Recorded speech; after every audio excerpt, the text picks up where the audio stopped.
Hi there, everyone. We're back with a small little deck tech here with Disenchanted while we wait for the next match. So we have some content going on. So why don't we take it away? Yeah, alright, so if my opponent playing me today sees this, I guess he's at a little bit of an advantage because I will be playing this today.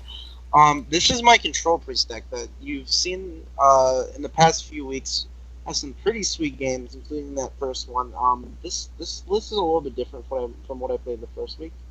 And I actually got a bit of inspiration from the pro player Prep, who was trying to make a good control type priest deck, and I decided to make mine focused around the board board control, and then just playing a bunch of big things in the late game. And I guess I have it made called I have it called Big Dargons. But so um, basically, we have every single board wipe you can have possible. We get the full.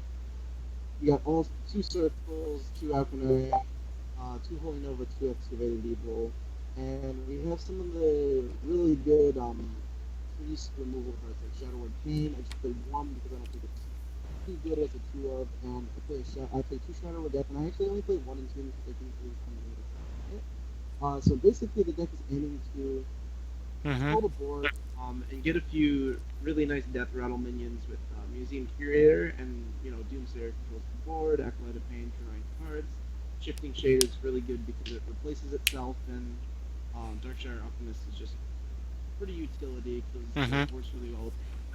And basically you're trying to grind your opponent out, and stuff like Shifting Shade and all that other stuff is really good because they replace themselves.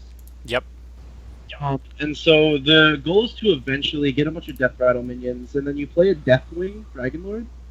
And once the board is in your control, obviously, Mm-hmm. and ideally you want to, when they kill it, get Ysera, and then when they finally deal with that, you play N'Zoth to bring back Deathwing, Sylvanas, Uh-huh. Kilmar, some Shifting Shades, and whatever you may have gotten with Museum Curator. So it's kind of a very, very grindy deck that either goes Mm-hmm. to fatigue, runs your opponent out of resources, and plays big things. So that's kind of Yep. how I've decided to play my control deck, and I will never let this deck archetype go because Uh-huh. it is absolutely my favorite. Sorry about that. That was a good deck tech. It was some weird. There was some weird audio thing going on that like you started getting quiet when I stopped talking. So Oh man, it was could have been right. on my end, could have been on your end. It's okay. Um, but yeah, this is an excellent deck. You've won 2 games with it so Yeah. far, or you brought it every week. Yes. So No, actually, not this exact deck. versions. I brought a different version of Yep. Control Priest actually without N'Zoth and without Deathwing, without some of these dragons in there. And I ended up winning against a Control Paladin, which is probably one of my worst matchups. But Mhm. I absolutely think that in that matchup, Sylvanas is the absolute best because you kind of just have to save Yep. Tyrion. And both times I've actually gotten Tyrion. One of them Yeah, and then pretty it's a luckily in a 50-50 last week. yeah. Uh, should be on the last week's stream. Yep. This is pretty funny. Absolutely. Important things to note here. You've built your deck very top heavy. Yep. Um, and you've excluded Norshire Cleric for that exact reason. Yep. I do Replacing not have North Cleric. replacing its effect with Acolyte of Pain for your incidental draw. How has that played out for you? It's been fine. I think that Acolyte of Pain is actually better than the Northshire Cleric, just Yep. because it often creates really weird situations where they try to remove it in one go, but they Yep. can't, or whatever that thing. And I often get more than one card. Well, the Northshire Clerics were a lot of times just not really doing it for me. I have the Doomsayer to clear off some of the earlier minions, and the Museum Curators to trade with some of the Mm-hmm. one-toughness creatures, and I do have the one Shadow Arcana also as well to What's interesting combat some. then, yeah. What's interesting to note is No Shot Collector is only really good in decks that have creatures early game that you can benefit off of healing, and a Doomsayer Yep. deck doesn't want to do that. No, definitely not. Turn 1 Northshire into turn 2 Doomsayer is very bad. Yeah, absolutely. Um, Another key thing to note here that I see is you're running as many board wipes as you can. Yes, I am. You talked about that. How have you felt about Holy Nova kind of being pushed out of the meta because of Excavated Evil's 3 damage being so relevant against the um, Spirit Wolves and Tunnel Trogs and Mana Worms and all the 3 toughness minions that take over the aggressive meta? I think that I usually actually would rather have Excavated Evils in my hand against a lot of those decks. However, Holy Nova is still pretty decent against some of the stuff like Zoo, who has a lot of lower 2 and 1 toughness creatures sometimes. And then gaining 2 life.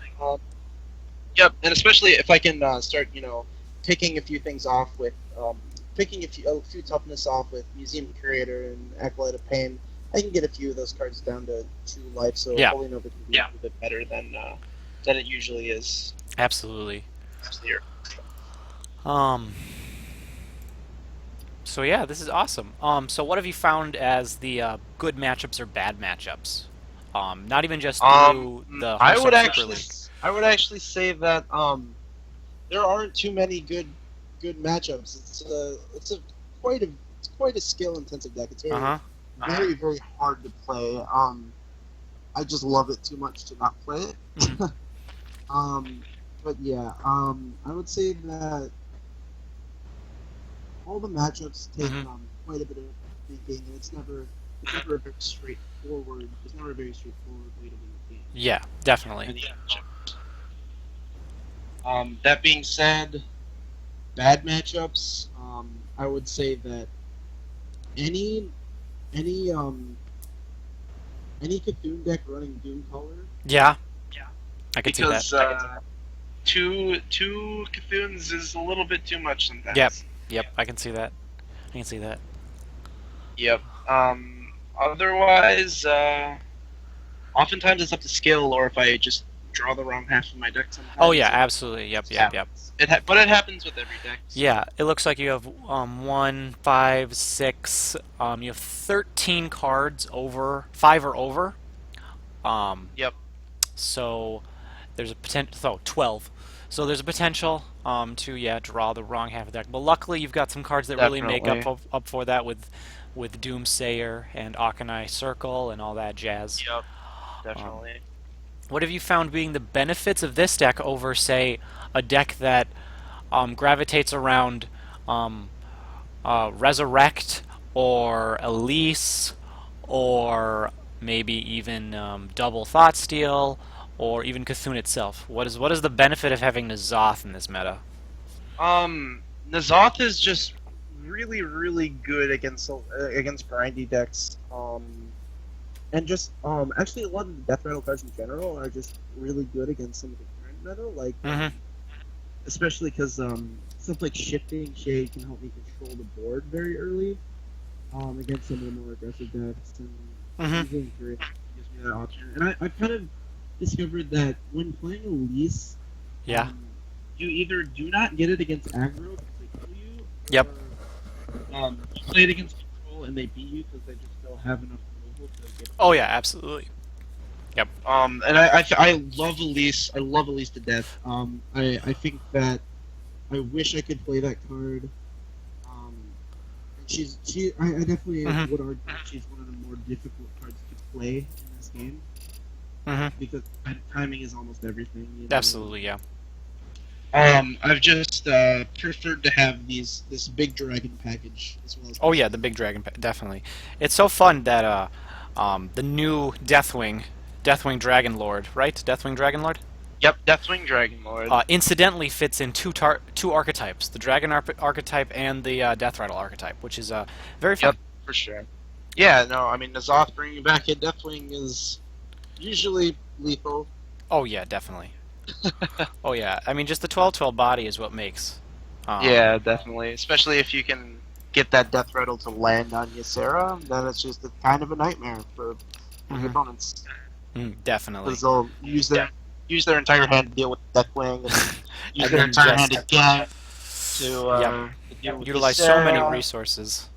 Yep, just the 12 toughness can be a beating for some decks who don't have a lot of unconditional removal. I definitely agree. Alright, so it looks like... So that's good. Do you have anything else to add about the deck? Not really. Okay. It's just, my favorite. Perfect, yes.